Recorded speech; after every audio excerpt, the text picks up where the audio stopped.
Zotri nderuar, zoti Fatmir Bardhoci, mirëmëngjes. Mirëmëngjes. Mirë se erdhët. Për prezencën në studio, natyrisht ka ardhur nga Shtetet e Bashkuara, niset nesër. Nesër, ikëm për New York. Ne kemi sot tu. Kuratori deri në detaje, njohës shumë i mirë edhe kontribusi madh, por edhe një bagazh të madh në artet marciale dhe jo vetëm dhe kryesisht edhe pjesa e fitnessit, zoti Fatmir. Po, sigurisht, një eksperiencë 25 vjeçare në artet marciale dhe në përgjithësi në sportet vetëmbrojtëse, luftarake, në përgatitjen fizike të njeriut, në shërbim gjithmonë të trupit të fitnessit të personit.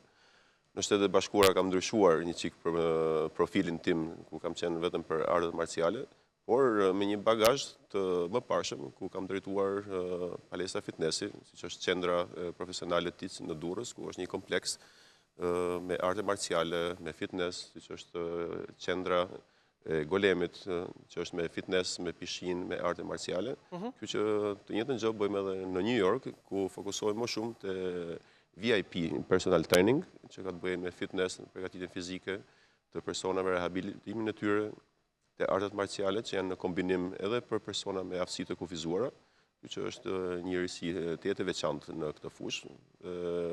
Besoj që jam i vetmi person që punon me këta persona me aftësi të kufizuara në rehabilitimin e tyre, brenda në New York flasim, por gjithmonë një kombinim i arteve marciale me ushtrime praktike dhe fizike, të cilat indikojnë personave që janë me aftësi të kufizuara, të ndryshojnë mentalitetin e tyre, që edhe ata kanë mundësi të jenë si gjithë të tjerët, të reagojnë si gjithë të tjerët, dhe mundësia që jepet me kombinim të arteve marciale ndihmon si një mënyrë e veçantë të rehabilitimit të lëvizjeve të tyre. Shumë e veçantë madje tingëllon pak çuditshme nëpërmjet arteve marciale të kurosh, të japësh një lloj terapie, sepse në vetvete kjo është apo jo. Kur flasim për këtë kategori njerëzish. Mund të them me garanci që është një temë jashtëzakonisht shumë e veçantë që shikohet me shumë interes në New York, për arsye se nëse ti do punosh me një person me aftësi të kufizuara, apo themi, kur ti bën një proces rehabilitimi në një seancë normale, i jep disa ushtrime dhe ai në mënyrë të lirshme mundohet t'i bëjë. Ndërsa kur futet edhe artet marciale vetëmbrojtëse, ai mëson instinkte dhe gjatë instikteve ai e shikon si të detyrueshme të lëvizjen e një gjymtyre për të mbrojtur, përndryshe të hajë një goditje apo tjetër. Vetëm ky refleks e ndihmon që ai të zbuloje disa reflekse që ai nuk i ka ditur se i mund t'i praktikojë në trupin e tij. Domethënë zhvillohen disa muskuj që ai kurrë nuk i ka përdorur. Dhe kjo, kësaj teknike të avancuar, të studiuar jashtëzakonisht në detaj, se si mund të zhvillohet njeriu me aftësi të kufizuara, ka bërë që shumë studentë që i kemi të publikuar edhe në video, një kohë shumë të shkurtër, 10 ditore, një mujore, arrin që të lëvizin gjymtyrët e tyre, që ata kurrë nuk i kanë lëvizur, edhe në sajt trajtimeve mjekësore që kanë pasur ndër vite. Një efekt i shpejtë, pra, edhe në kohë fizike. Një mision shumë fisnik, zoti Fatmir, dhe që kam përshtypjen ka evokuar natyrisht edhe vlerësim ndërkombëtar për këtë sport, për këtë disiplinë, qoftë në pjesën shkencore, qoftë në pjesën e artit, në tërësi. Disa çmime që kanë mbritur për ju, jo në aspektin e një lozhe që po bëjmë këtu, por për faktin e një misioni se bëhet fjalë për kurimin e personave të cilët realisht kanë nevojë dhe u shërben për shëndetin. Mendoj që kjo është parë me shumë interes në Shtetet e Bashkuara, veçanërisht në New York, dhe mendoj që kjo ka qenë arsyeja kryesore me cilën unë jam vlerësuar si person me aftësi të jashtëzakonshme, ku kam marrë të drejtën e qëndrimit në Amerikë. Besoj që kontributi im që kam dhënë në artet marciale ndërkohë, medaljet e shumta ndërkombëtare që kam marrë edhe vetë si person, por edhe sportistët tanë që kemi stërvitur nga Shqipëria, mendoj që kanë quar atje që të shikojnë me shumë vëmendje këtë gjë, që ky njeri ka mundësi të jashtëzakonshme t'i japë Amerikës.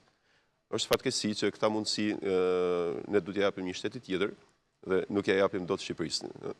Dihet një ngërç politik i cili ndikon në gjykata etj. Mendoj që ka ardhur koha dhe besoj që Shqipëria do bëjë një hap jashtëzakonisht shumë të rëndësishëm përpara, që të ndajë gjyqësorin nga e zeza e kaluar dhe të ndryshojmë edhe në fushën e sportit që vendimet e gjykatës të respektohen, ndryshe nga çfarë ka ndodhur deri tani, dhe sporti të ecë përpara, të financohet sportisti i cili der dijes në Shqipëri dhe mos të financohen kampion falco që vinë në gjoja si kampion bote në Shqipëri dhe thithin legët në mënyrë të pandershme, legët që du të shkonin për sportistët cilësor që përfaqësojnë Shqipërinë në aktivitetet ndërkombëtare. Dhe në aspektin e këtyre njerëzve që ju merren në New York, flasim gjithmonë, natyrisht që në Shqipëri ka shumë, në kërkesat janë të shumta, Fatmir? Ka 2 muaj që ne kemi hapur qendrën.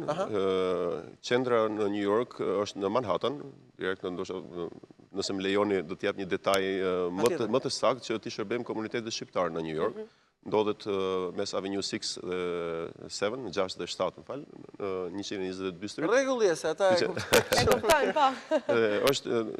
Ju falenderoj një për mundësinë që na dhat që ta publikojmë këtë, që komuniteti shqiptar i New Yorkut të ketë një vend ku ta dinë që këtu trajnohen shqiptarë. Dhe mbi të gjitha qëllimi im është që të mbledh komunitetin e New Yorkut, të përfaqësojmë ata shqiptarë që janë atje, që deri tani nuk kanë pasur mundësi, të përfaqësojmë në artet marciale, të shtyjmë ata dhe të ndihmojmë që të arrijnë deri në lojrat olimpike, që të përfaqësojmë se jo dhe Shqipërinë në aktivitete ndërkombëtare, pavarësisht se nga cili vend që shqiptarët trevave shqiptare ata mblidhen atje, por qëllimi është që të paktën në Amerikë shqiptarët jenë bashkuar, ndryshe nga shqiptarët e Shqipërisë dhe të Kosovës që në realitetin që ekzistojmë sot nuk lejohen të bashkohen për arsye të ndryshme, të paktën në Amerikë ne jemi të bashkuar. Megjithatë në këto 2 muaj unë besoj e keni ndjer impaktin, e keni ndjer nevojën ndoshta për ekzistencën e një ambienti të tillë ku ata mund të jenë prezentë dhe mund të marrin. Lidhja që ne kemi me shqiptarët në New York është një gamë jashtëzakonisht shumë e gjerë, sepse jo vetëm aktiviteti sportiv është i zhvendosur atje, e njëjta qendër që kemi pas në Shqipëri, qendra profesionale TIC, tani është bërë dhe Professionals General Services, ku ne ndihmojmë komunitetin shqiptar për çështje të ndryshme që mund të kenë në lidhje me emigracionin, në lidhje me punësimin, është një qendër e përgjithshme. Kur futen punëkërkuesit, kur futen personat me aftësi të kufizuara që ne i trajtojmë ndryshe me fizioterapist, ku futen një trajnim special për artet marciale, ku i ndihmojmë që të përfaqësojnë veten e tyre dhe t'ju krijojmë kushtet që këta persona të arrijnë të përfaqësojnë veten e tyre deri në nivele të larta sportive, siç janë në taekwondo, në sportet olimpike, deri të marrin pjesë në olimpiadë, pse jo për Shqipërinë. Deri në arritjet më të larta, pra, jo vetëm në këto hapat e parë për cilën po flisnim pak më parë. Mendoj që arritja më e madhe për një kohë kaq të shkurtër, gati 1 vit në New York, ishte marrja të drejtës së qëndrimit në sajt të këtij vlerësimi që amerikanët më kanë dhënë si person me aftësi të jashtëzakonshme, dhe mendoj që uroj që në të ardhmen të kem mundësi dhe forcë të shërbej edhe Amerikës në këtë drejtim, por mbi të gjitha komunitetit shqiptar që jeton në New York. Dhe ky është një projekt më vete për shqiptarët, marrja pjesë në lojrat olimpike speciale, kështu quhen. Eksakt, ka Paralympics edhe Olympic Special, kur futen personat me aftësi të kufizuara mendore dhe personat me aftësi të kufizuara fizike. Ky që është një program jashtëzakonisht shumë i veçantë. E kam kërkuar edhe në Shqipëri, në kohën që e kam qenë para 1 viti këtu, por nuk kam gjetur atë suportin dhe mbështetjen e vazhdueshme, natyrisht kuptohet. Fatkeqësi që amerikanët ndryshe nga shqiptarët, në fatmirësi në fakt, po e kërkojnë me shumë ngulëm, pasi jam i vetmi person që punoj në New York me këtë lloj. Mirë, si ekspert i fushës, Fatmir, në Shqipëri është masivizuar shumë për post pjesës që ju kuroni, por fitnessi në tërësi është masivizuar dhe është bërë pjesë agjende ditës. Ndryshe nga, mund të them, nga politikat që bëjnë palestrat sportive në Shqipëri, dhe ndryshe nga ata që bëjnë në New York, mund të them që fatkeqësisht çmimet në Shqipëri janë jashtëzakonisht shumë të larta. Po flas për fushën ose biznesin e fitnessit tek ne. Nëse në New York një person që merr $5,000 deri në $10,000 në muaj paguan $10 deri $20 për një seancë, për një muaj fitnessi, në Shqipëri paguan me 150 me 200.000 lekë rrogë, duhet të paguajë 30.000 lekë ose 50.000 lekë në muaj. Raportin e bën vetë kushdo, domethënë, si aktivim matematikës. Por masivizimi i këtij sporti, në përgjithësi fitnessi është i domosdoshëm për çdo njeri. Mendoj që ulja e çmimit të këtyre tarifave, domethënë, do masivizojë edhe këtë sport. Përveç çmimeve, është pak çështje kulture që do thotë deri para pak vitesh, ndoshta ne ende nuk e dinë më rëndësinë e vërtet të fitnessit edhe mirëqenies që na ofronte. Thjesht e bënin për fasad, për të dukur bukur, por duke harruar atë pjesën se sa e rëndësishme është për shëndetin tonë.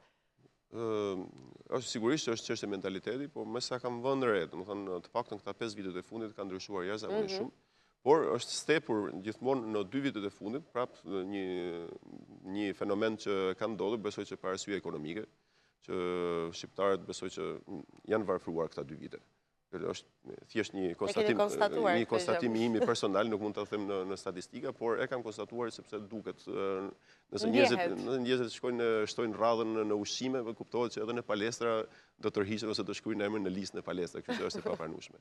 Por gjithmonë palestrat sportive duhet të masivizohen sa më shumë, sepse është një vend mbi të gjitha krijon vende pune të reja, ndihmon njerëzit që të ndihen më mirë dhe nëse ndihesh më mirë fizikisht do japësh më shumë rendiment në punë apo në zyrën ku ti punon, kështu që edhe shoqëria do ndryshojë për mirë. Prandaj këta sporte, artet marciale dhe fitnessi mbështeten nga subjekte që janë siguracione, flas në Gjermani dhe në Amerikë, të cilat e shikojnë me shumë prioritet, sepse një njeri që investon në veten e tij do jetë shumë më pak i smur dhe shumë më pak i paaftë për punë. Është përfitim dhe për shtetin, pra në një farë mënyrë, jo vetëm për individin. Për shtetin sepse është gjithmonë rendiment në punë Ulen kostot. Për siguracionet e jetës të shëndetit të cilat do kenë më pak kosto në kurimin e tyre. Që është një projekt afatgjat që edhe Shqipëri do ndodhë. Dhe që në mentalitet jemi goxha ndryshe.